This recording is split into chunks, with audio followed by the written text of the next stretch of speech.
মৰমৰ ছাত্ৰ-ছাত্ৰীসকল, এইটো ইউটিউব চেনেললৈ তোমালোকক আজি পুনৰবাৰ স্বাগতম। আজি তোমালোকৰ বাবে ষষ্ঠ শ্ৰেণীৰ সমাজ বিজ্ঞানৰ অধ্যায় নম্বৰ 7 মানুহৰ জীৱন প্ৰণালীৰ বিকাশ নামৰ পাঠটোৰ সকলো পাঠভিত্তিক প্ৰশ্ন উত্তৰ লগতে পৰীক্ষাত আহিবলগীয়া গুৰুত্বপূৰ্ণ প্ৰশ্ন উত্তৰসমূহ আলোচনা কৰিম। তো ছাত্ৰ-ছাত্ৰীসকল, তোমালোকে ভিডিঅ'টো স্কিপ নকৰাকৈ লাষ্টলৈকে চাই থাকিবা। তো অনুশীলনী 1ত 1 নম্বৰত দিয়া আছে তলৰ প্ৰশ্নবোৰৰ উত্তৰ দিয়া। আর ক নাম্বার প্রশ্ন দিয়া আছে আদিম মানুহে কি কি বস্তু খাদ্য হিচাপে গ্রহণ কৰিছিল। ইয়াৰ উত্তৰ তোমালোকে লিখিবা। আদিম মানুহে গছৰ সৰি থকা ফল, বীজ, পাত, পোক পতংগ আদি সংগ্ৰহ কৰি বস্তু খাদ্য হিচাপে গ্ৰহণ কৰিছিল। খত দিয়া আছে আদিম মানুহৰ আশ্ৰয়স্থলবোৰ কেনে আছিল। ইয়াৰ উত্তৰ তোমালোকে লিখিবা। আদিম মানুহৰ আশ্ৰয়স্থলবোৰ শিলৰ গুহা আৰু গছৰ খৰাং আছিল বা গছৰ তহন্ত আছিল। গত দিয়া আছে আদিম যুগৰ সঁজুলিবোৰ কি আছিল, সেইবোৰ কেনেকৈ প্ৰস্তুত কৰি লৈছিল। তো ইয়াৰ উত্তৰ তোমালোকে লিখিবা। আদিম যুগত মানুহে নিজৰ কামৰ সুবিধাৰ বাবে বিভিন্ন ধৰণৰ সঁজুলি ব্যৱহাৰ কৰিছিল। তেওঁলোকে মাছ ধৰা, চিকাৰ কৰা আদিৰ বাবে শিল, গছৰ ঠাল আৰু ডাঙৰ জন্তুৰ হাড় পৰা সঁজুলি প্ৰস্তুত কৰিছিল।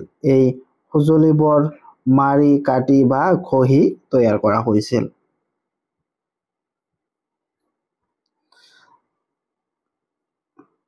তাৰপিছত খত দিয়া আছে জুইৰ আৱিষ্কাৰ কিদৰে হৈছিল। ইয়াৰ উত্তৰ তোমালোকে লিখিবা।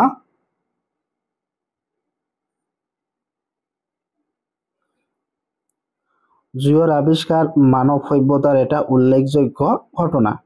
আদিম মানুহে লক্ষ্য কৰিছিল শিলে শিলে জোৰকৈ ঘঁহি বা ঘঁহনি খালেও জুইৰ ফিৰিঙনি ওলায়। এনেদৰে সৃষ্টি হোৱা জুই দেখি আদিম মানুহে প্ৰথমতে ভয় খাইছিল।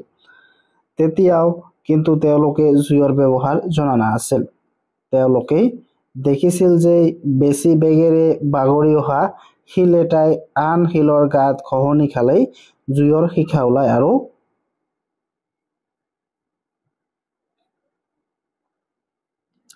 সেই শিকা শুকান ঘাঁহ, গছৰ পাত আদিত লাগিলে জুই জ্বলি উঠে।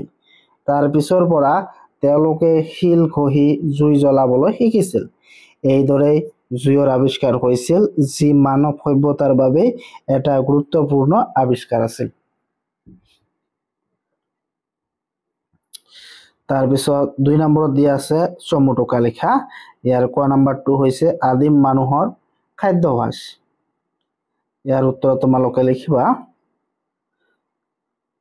আদিম মানুহে যাযাবৰী জীৱন যাপন কৰিছিল আৰু জীয়াই থাকিবলৈ খাদ্য সংগ্ৰহ আৰু চিকাৰত নিৰ্ভৰ কৰিছিল। তেওঁলোকে গছৰ পৰা পৰি ফল, বীজ, পাত, পোক পতংগ আদি সংগ্ৰহ কৰি কেঁচাকৈ খাইছিল। সেই সময়ত তেওঁলোকৰ জুইৰ ব্যৱহাৰ জনা নাছিল। কালক্ৰমত তেওঁলোকে সহজে ধৰিব পৰা ছাগলী, হৰিণ আদি চিকাৰ আৰম্ভ কৰে আৰু পিছলৈ দলবদ্ধভাৱে ডাঙৰ চিকাৰ বা ডাঙৰ জন্তুৰ চিকাৰ কৰিবলৈ শিকিলে। তাৰপিছত খত দিয়া আছে আদিম মানুহৰ আশ্ৰয়স্থল। ইয়াৰ উত্তৰ তোমালোকে লিখিবা। আদিম মানুহে ৰ'দ, বতাহ, বৰষুণ আৰু বনৰীয়া জন্তুৰ পৰা সুৰক্ষা পাবলৈ আশ্ৰয়স্থল বিচাৰি পায়। তেওঁলোকে শিলৰ গুহা আৰু গছৰ খৰাঙেই আশ্ৰয়স্থল হিচাপে ব্যৱহাৰ কৰিছিল। এই আশ্ৰয়বোৰ তেওঁলোকৰ প্ৰাকৃতিক দুৰ্যোগ আৰু হিংস্ৰ জন্তুৰ আক্ৰমণৰ পৰা ৰক্ষা কৰিছিল। তেনে আশ্ৰয়স্থলত বাস কৰি তেওঁলোকে নিজৰ জীৱন যাপন আগবঢ়াই লৈ গৈছিল। তাৰপিছত 3 নম্বৰ প্ৰশ্ন দিয়া আছে জুইৰ আৱিষ্কাৰে আদিম মানুহৰ জীৱনলৈ কিদৰে পৰিৱৰ্তন আনিছিল, বহলাই লিখা। তো ইয়াৰ উত্তৰ তোমালোকে লিখিবা। জুইৰ আৱিষ্কাৰ আছিল আদিম মানুহৰ জীৱনত এক বৈপ্লৱিক পৰিৱৰ্তন। প্ৰাথমিকভাৱে তেওঁলোকে শিল ঘঁহি বা দুটা শিলৰ সংঘৰ্ষৰ ফলত জুইৰ ফিৰিঙনি ওলাই আহে বুলি গম পাইছিল। যদিও প্ৰথমে তেওঁলোকৰ জুই দেখি ভয় খাইছিল, পিছত জুইৰ গুৰুত্ব উপলব্ধি কৰি ইয়াক নিজৰ জীৱনলৈ অন্তৰ্ভুক্ত কৰিছিল। জুইৰ আৱিষ্কাৰে আদিম মানুহৰ খাদ্যাভ্যাস গভীৰ প্ৰভাৱ পেলাইছিল। তেওঁলোকে খাদ্য ৰান্ধিবলৈ শিকিলে, যাৰ ফলত খাদ্য অধিক পুষ্টিকৰ আৰু হজমযোগ্য হ'ল। আনহাতে জুইৰ সহায়ত ঠাণ্ডা পৰিস্থিতিৰ উষ্ণতা বজাই ৰাখিবলৈ সক্ষম হ'ল।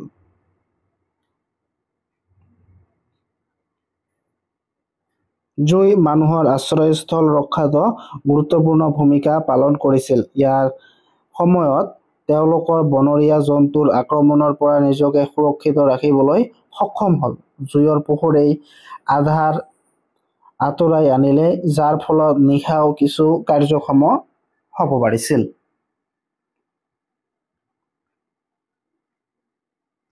ইয়াৰ উপৰিও জুইৰ সহায়ত তেওঁলোকে নতুন নতুন সঁজুলি আৰু অস্ত্ৰ তৈয়াৰ কৰিবলৈ শিকিলে। ইয়াৰ ফলত মানৱ সভ্যতা উন্নতি আৰু যান্ত্ৰিক অগ্ৰগতিৰ বাট মুকলি হ'ল।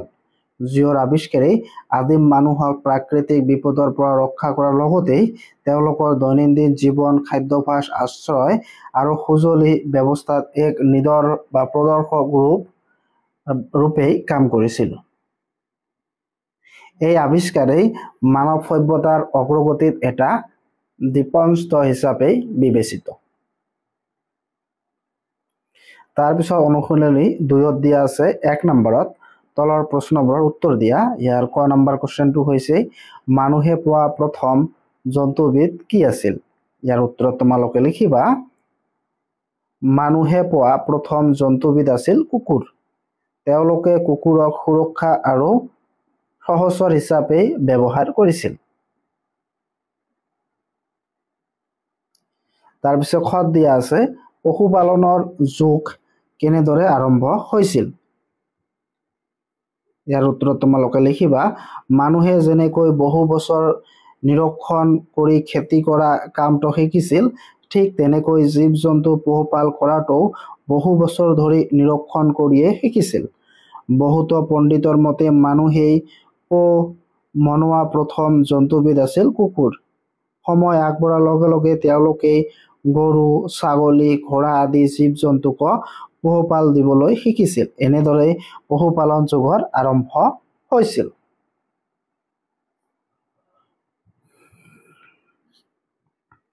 2 নম্বৰত দিয়া আছে কৃষিৰ আৰম্ভণি আৰু বিকাশ কিদৰে হৈছিল? ইয়াৰ উত্তৰত তোমালোকে লিখিবা মানুহৰ যাযাবৰী জীৱন-যাপন কৰোঁতেই মহিলাসকলে শিপা, ঘাঁহ, ফল-মূল গোটোৱা কাম কৰিছিল। তেওঁলোকে লক্ষ্য কৰিছিল যে ফল-মূলৰ গুটি যিখন ঠাইত পেলাই দিয়া হয় তাতেই পুনৰ গছ গজে। এই কথা জনাৰ পিছত তেওঁলোকে নিজৰ প্ৰয়োজনৰ বাবে গুটি সিঁচিবলৈ আৰম্ভ কৰিছিল। ইফালে মানুহে দীৰ্ঘদিন ধৰি নিৰীক্ষণ কৰি পশুপালন শিকিছিল। এইদৰে কৃষি আৰু পশুপালনত লাহে লাহে আৰম্ভ হৈ মানুহে এক স্থায়ী জীৱন গঢ়ি তুলিলে।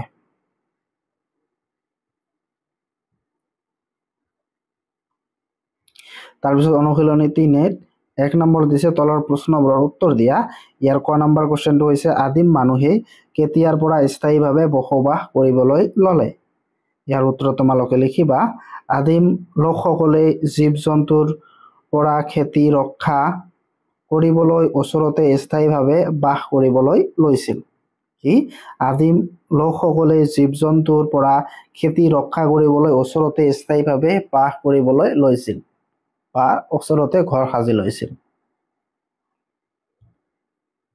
তাৰপিছত খত দিয়া আছে বৰ্তমান সময়তো খাদ্য সংগ্ৰহ আৰু চিকাৰ কৰি জীৱন নিৰ্বাহ কৰা জনগোষ্ঠী এটাৰ নাম লিখা।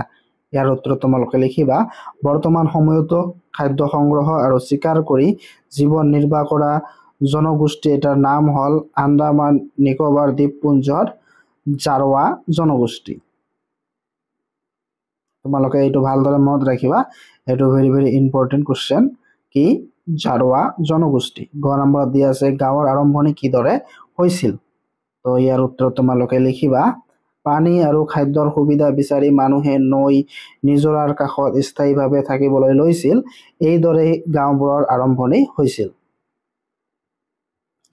তাৰপিছত ঘ নম্বৰত দি আছে মানুহে প্ৰথমেই কেনেধৰণৰ পাত্ৰ ব্যৱহাৰ কৰিছিল। তো ইয়াৰ উত্তৰত লিখিবা মানুহে প্ৰথমে গছৰ পাত বা আদি দিয়েই তৈয়াৰ কৰা পাত্ৰ মাটিৰে লেপি প্ৰস্তুত কৰা পাত্ৰ ব্যৱহাৰ কৰিছিল। তাৰপিছত ঘ নম্বৰত দিয়া আছে মানুহে প্ৰথমে কেনেধৰণৰ পাত্ৰ ব্যৱহাৰ কৰিছিল। ইয়াৰ উত্তৰত তোমালোকে লিখিবা মানুহে প্ৰথমে গছৰ পাত বা আদি দিয়ে তৈয়াৰ কৰা পাত্ৰ মাটিৰে লেপি প্ৰস্তুত কৰা পাত্ৰ ব্যৱহাৰ কৰিছিল।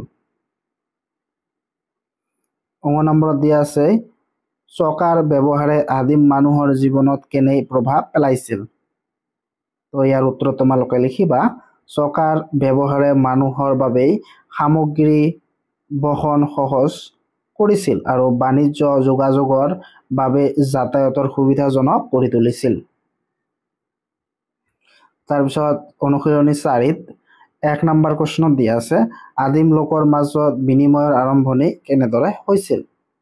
তো ইয়াৰ উত্তৰত তোমালোকে লিখিবা আদিম লোকসকলে নিজৰ প্ৰয়োজনতকৈ অধিক উৎপাদিত শস্য আৰু সামগ্ৰী আন ব্যক্তিৰ লগত বিনিময় কৰিবলৈ আৰম্ভ কৰিছিল। উদাহৰণস্বৰূপে কোনোবাই অধিক শস্য উৎপাদন কৰিলে সেয়া তেওঁ পাত্ৰ তৈয়াৰ কৰা মানুহৰ সৈতে বিনিময় কৰিছিল। এইদৰে বিনিময়ৰ ব্যৱস্থা আৰম্ভ হৈছিল বা আৰম্ভণি হৈছিল।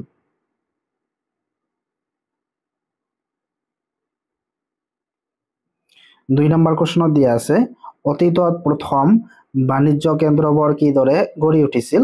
ইয়াৰ উত্তৰত তোমালোকে লিখিবা সামগ্ৰী বিনিময়ৰ সুবিধাৰ বাবে মানুহে কিছু সুচল ঠাই বাছি লৈছিল য'ত সহজে আদান প্ৰদান কৰিব পাৰি। এই ঠাইবোৰেই পিছলৈ ব্যৱসায় বাণিজ্যৰ কেন্দ্ৰ হিচাপে গঢ়ি উঠে। তাৰপিছত 3 নম্বৰত দিয়া আছে আদিম যুগৰ অৱশিষ্ট উদ্ধাৰ হোৱা ভাৰতৰ কেইখনমান ঠাইৰ নাম লিখা। ইয়াৰ উত্তৰত তোমালোকে লিখিবা ভাৰতবৰ্ষৰ আদিম যুগৰ অৱশিষ্ট পোৱা কেইখনমান উল্লেখযোগ্য স্থান হ'ল ভীমবেটকা বৰ্তমান মধ্যপ্ৰদেশ, খ বেলান উপত্যকা বৰ্তমান উত্তৰ প্ৰদেশ, গ মিৰ্জাপুৰ উত্তৰ প্ৰদেশ, তাৰপিছত বাগৰ ৰাজস্থান, তাৰপিছত বুৰঝম এইটো আছে কাশ্মীৰত। তাৰপিছত পাঠভিত্তিকত দিয়া আছে তলত দিয়া প্ৰশ্নসমূহৰ 1ৰ পৰা 5 নংলৈ শুদ্ধ উত্তৰটোৰ কাষত থকা অ চিনটো বা গোল চিনটো পূৰ কৰা। ইয়াৰ 1 নম্বৰত কি কৈছে আদিম মানুহে এঠাইৰ পৰা আন ঠাইলৈ ঘূৰি ফুৰাৰ কাৰণটো কি আছিল। ইয়াৰ অপশ্যন কেইটাত কি দিছে খেলা ধূলা, খ খাদ্য সংগ্ৰহ, গ যুদ্ধ, তাৰপিছত খ বেপাৰ বাণিজ্য। তো ইয়াৰ শুদ্ধ উত্তৰটো হ'ব খ খাদ্য সংগ্ৰহ, এইটো শুদ্ধ হ'ব। তাৰপিছত 2 নম্বৰত দিয়া আছে আদিম মানুহে প্ৰথম অৱস্থাত কিয় হিংস্ৰ প্ৰাণীবোৰ চিকাৰ কৰা নাছিল। ইয়াৰ অপশ্যন কেইটাত দিছে ক হিংস্ৰ প্ৰাণীবোৰ উৎপত্তি হোৱা নাছিল, খ হিংস্ৰ প্ৰাণীবোৰক চিকাৰ কৰিবলৈ কোনো সঁজুলি নাছিল, তাৰপিছত গ হিংস্ৰ প্ৰাণীবোৰ বৰ শক্তিশালী আছিল, খ হিংস্ৰ প্ৰাণীবোৰ গছত বাস কৰিছিল।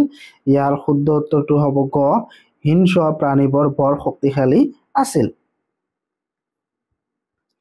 তাৰপিছত 3 নম্বৰত দিয়া আছে আদিম মানুহে প্ৰথম অৱস্থাত স্থায়ীভাৱে বসতি স্থাপন নকৰাৰ কাৰণটো কি। ইয়াৰ ক নম্বৰ অপশ্যনটো হৈছে তেওঁলোক এলেহুৱা আছিল, খ পকী ঘৰ নিৰ্মাণ কৰিবলৈ জনা নাছিল, গ খাদ্যৰ সন্ধানত ঘূৰি ফুৰিবলগীয়া হৈছিল, আৰু ঘ আদিম মানুহৰ টকা পইচা নাছিল। তো ইয়াৰ শুদ্ধ উত্তৰটো হ'ব গ খাদ্যৰ সন্ধানত ঘূৰি ফুৰিবলগীয়া হৈছিল এইকাৰণে। তাৰপিছত 4 নম্বৰত দিয়া আছে তলৰ কোনটো আদিম মানুহৰ বাসস্থান আছিল। ক গছৰ তল, খ জুপুৰি ঘৰ, গ শিলৰ গুহা, আৰু ঘৰত দিছে পকী ঘৰ। ইয়াৰ শুদ্ধ উত্তৰটো হ'ব গ শিলৰ গুহা।